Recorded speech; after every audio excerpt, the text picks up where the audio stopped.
Hi everyone, welcome to my talk.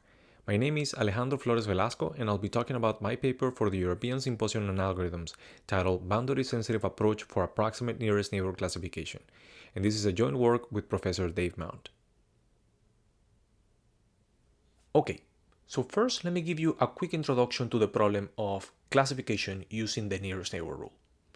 In this context, we're given a set of points P that lies in d-dimensional Euclidean space, and additionally, we know that each of these points belong to one of a set of discrete classes that you can see as colors or labels. This makes the point set a training set in the context of machine learning.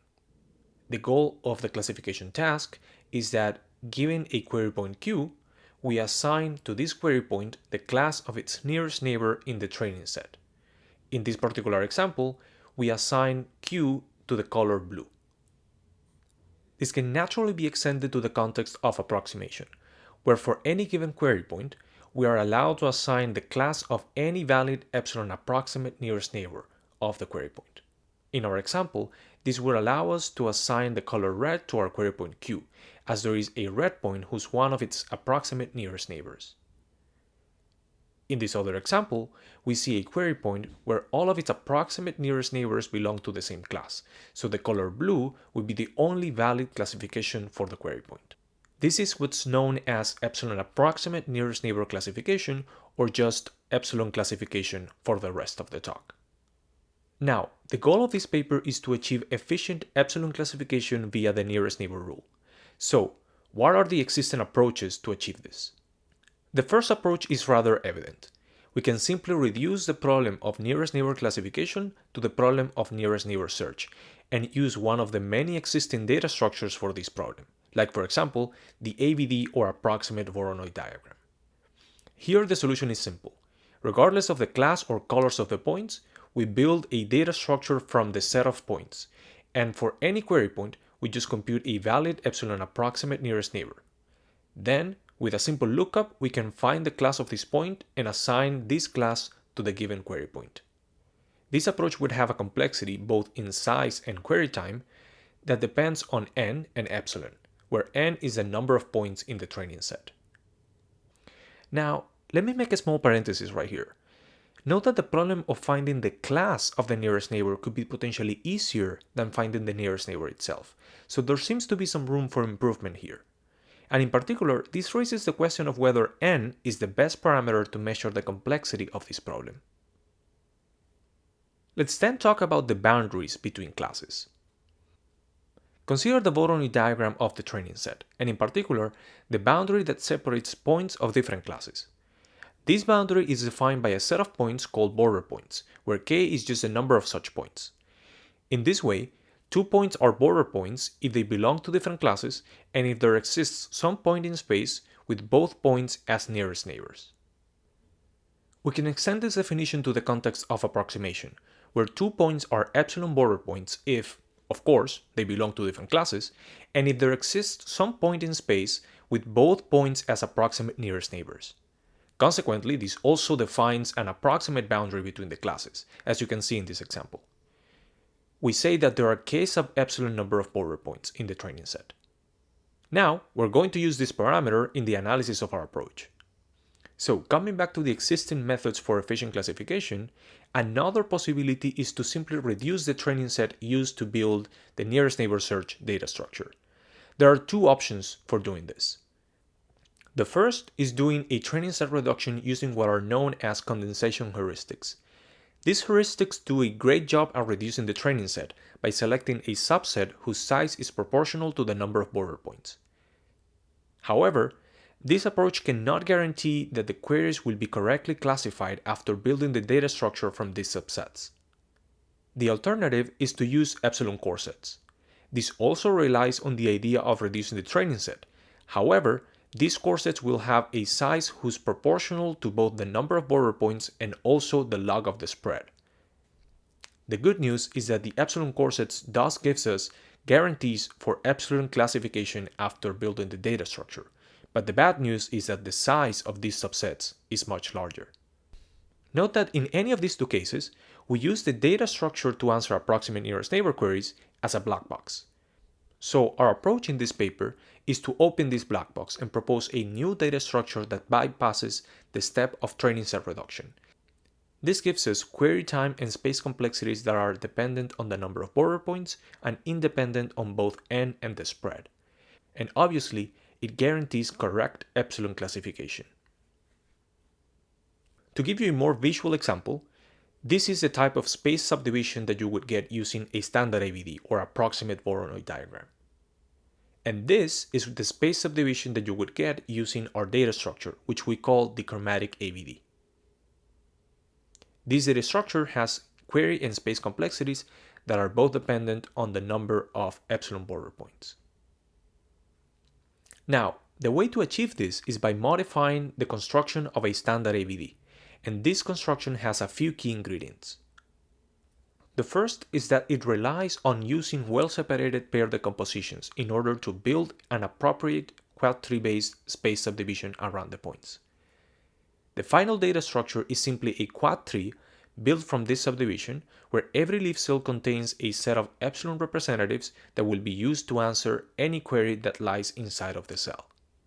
Now, we will modify some of these steps and add some others to build our chromatic ABD. The first modification is that we simplify the space subdivision by only using bichromatic pairs of the well-separated pair decomposition. These pairs are the ones that separate points of different classes. From this simplified space subdivision, we build an initial quad tree that we will use to build our final tree. And also, we will compute some extra epsilon representatives for each leaf cell. We will see the remaining steps later, but first, let me explain a bit more of what these modifications imply. So first, why are we using well-separated pair decompositions? Well, because we want to approximate the Voronoi diagram of the set of points, we also need to understand the pairwise distances between all of these points, where the number of such pairwise distances is quadratic on n. Here's where using well-separated pair decompositions becomes useful, as this can be used to roughly approximate these distances while just having a linear number of pairs. Now, in our context, because we're only interested in approximating the boundaries between classes, we're happy with only using the bichromatic pairs, which are the ones that separate points of different classes. Let's now consider any of the leaf cells from the space subdivision that resulted from using these pairs. In general, the idea is that every leaf cell will compute and store a set of points called epsilon representatives, such that for any query point that lies inside of the cell, at least one of the stored points is a valid epsilon approximate nearest neighbor. In our context, this means that we can use this point to assign its class to the given query. Now, let's stop for a second and think about the two possibilities here. We could have leaf cells of two types. Either all of the representatives of a leaf cell belong to the same class, or they belong to multiple classes. We call the first type of leaf cells as resolved, and resolved with a specific color, and the second type as ambiguous. Note that for the first type, we can simply get rid of the set of representatives because they will all give us the same classification. Now, this sort of hints to the idea that these resolved leaf cells are not doing much work, and that the bulk of the classification work is being carried out by the ambiguous leaf cells. Basically, this is the idea that we exploit in the rest of our construction. So, going back to the initial space subdivision obtained from the well-separated pair decomposition, we need to decide what to do with each of these leaf cells. Given any leaf cell in this subdivision, we have a few possible cases which we describe as chromatic separation properties.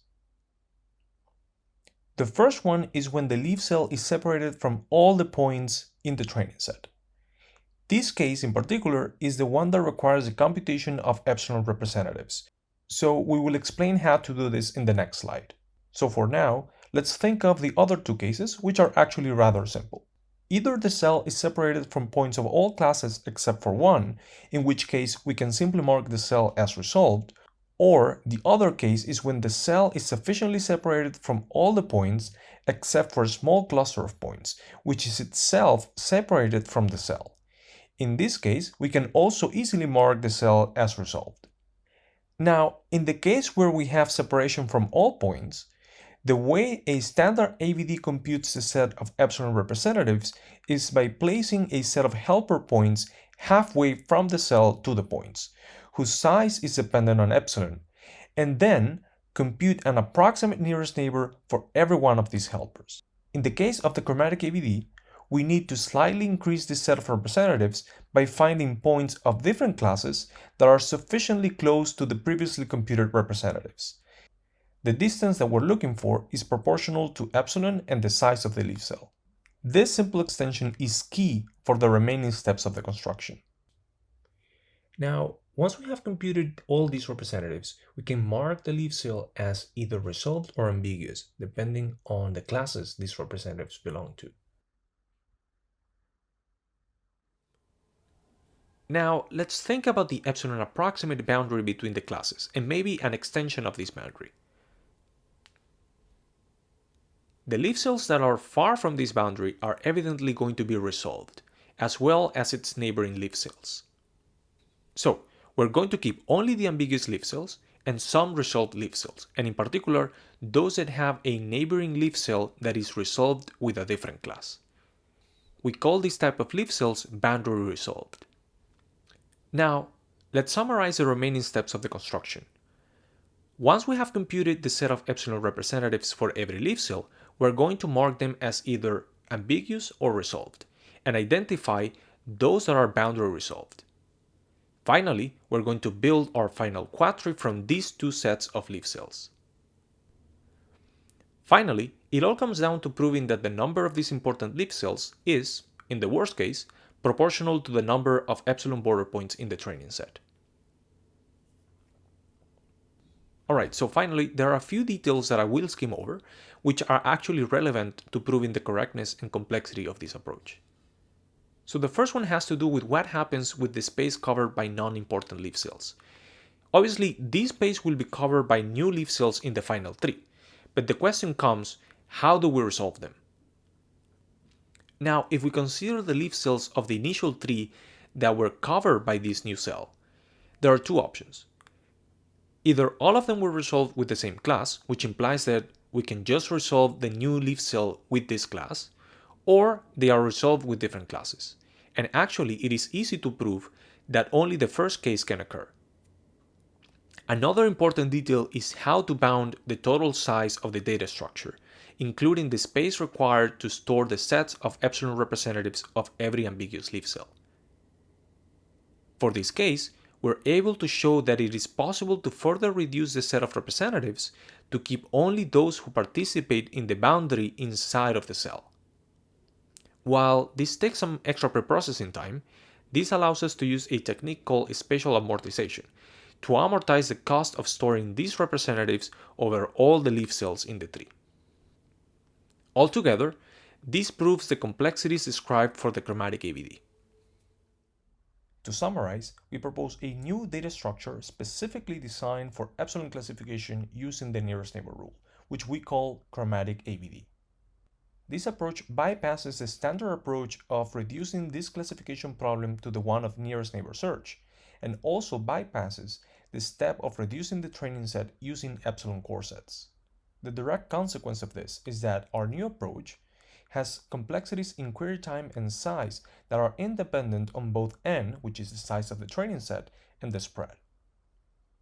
Now, there are a few open questions that I believe will be interesting to address next. The first has to do with the pre-processing step that I mentioned in the previous slide, which is needed to apply spatial amortization. Currently, this step prunes the set of epsilon representatives in time cubic on the size of this set. And then, obviously an important question is whether this time can be improved. The other important question has to do with the fact that we've been using the set of border points to understand, measure, and analyze the boundaries between classes. However, there might be other parameters better suited for this. The problem with using border points is that it's far too dependent on the points themselves, and slight changes on the training set can affect this parameter greatly. Thanks. If you have any questions, I'll be happy to answer them.